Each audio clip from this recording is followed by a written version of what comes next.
Canada's large media companies teamed up to beg the government for more money.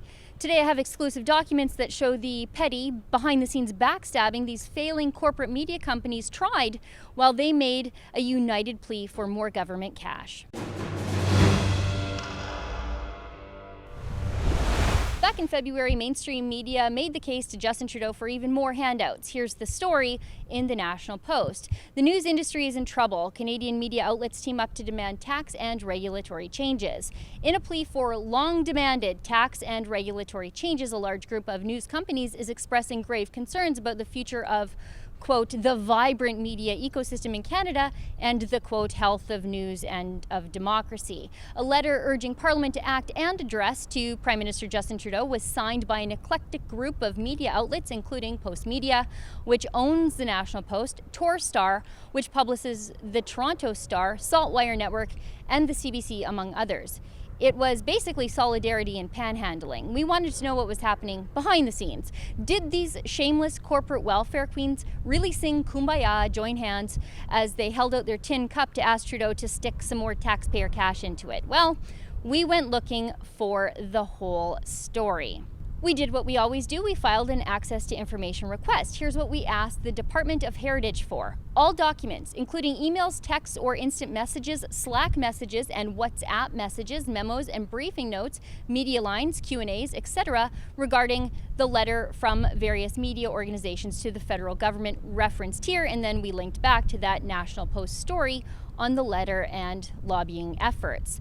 The documents we received back, nearly 600 pages worth, reveal how these media companies, while presenting a united front to the public to make the case for why the Canadian public should be forced to pay for the news product these companies make that people wouldn't normally pay for willingly. Let's go to page 468 to see the backroom backstabbing and squabbling in action. The National Observer was campaigning to get Post Media disqualified from any government aid because of National Post's efforts to get involved with the Alberta Energy War Room and because the National Post might not meet the Canadian ownership rules. This is the government responding to a series of questions from the National Observer. The journalist has some questions for the minister concerning recent budget tax measures and Post Media's bid to get involved with Alberta's Energy War Room. Questions. 1. Has the minister investigated Post Media's attempt to become involved in this, quote, war room in terms of the government's push to fund qualified Canadian journalism organizations? As you know, the budget says qualified Canadian journalism organizations, or QCJOs, must not be significantly engaged in the production of content for the government. Would such a move by Post Media disqualify it from receiving the tax measures meant for QCJOs? 3. The budget also says in order to qualify the news organization's chair and at least 75% of its directors must be Canadian citizens. 3 of Post Media's 9 directors are listed with U.S. addresses, so that would make its board 66% Canadian unless they also hold Canadian citizenship.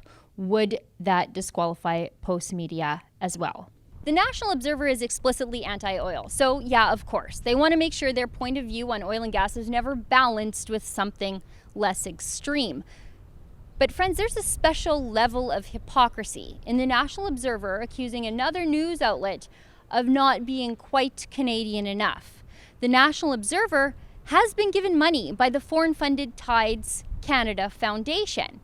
We have an entire dossier on the funding from Tides to National Observer. I won't go through them all with you today, but let's go through some of it just to show you that the National Observer is as American as they are Canadian, and they definitely work for American interests. Just look at this. In 2015, Tides paid $21,000 US to Earthways for re-granting to Observer Media. They gave $20,000 US for media reporting and another $1,000 in honor of Linda Solomon. Solomon is the founder and editor-in-chief of the National Observer and the CEO of the Observer Group. She's also the sister of Joel Solomon, a former employee and chairman of the Tides Foundation. And the Observer has been paid to produce news by Tides. Just look at this.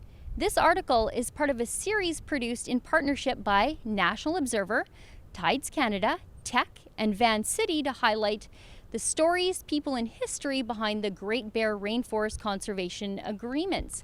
Tides Canada is supporting this partnership to foster integrated solutions for conservation and human well-being. National Observer has full editorial control and responsibility to ensure stories meet its editorial standards. But there's even more. Here, look at this tweet. Read part 9 of our Great Bear Rainforest series with National Observer. #philanthropy from Tides Canada. And Tides Open Media lists the Vancouver Observer as one of their partner organizations. Just look at this. So it's pretty rich for Tides to be concerned that Post Media isn't Canadian enough. But really, at the end of all of this, who cares? None of them should be getting any of our money. The best way to deal with this infighting over the entitlement to government handouts is to end them to all media, including or perhaps especially the CBC. Let the media sink or swim. And National Observer can go back to Tides for more money and keep their hands out of our already empty pockets. For Rebel News, I'm Sheila Gunn Reid. Asking these sorts of questions isn't cheap. Access to information investigations are costly and time-consuming. But if you'd like to support the work that we do here at Rebel News to hold the government, but also our media competitors who are asking the government for money to account, please go to helprebelnews.com.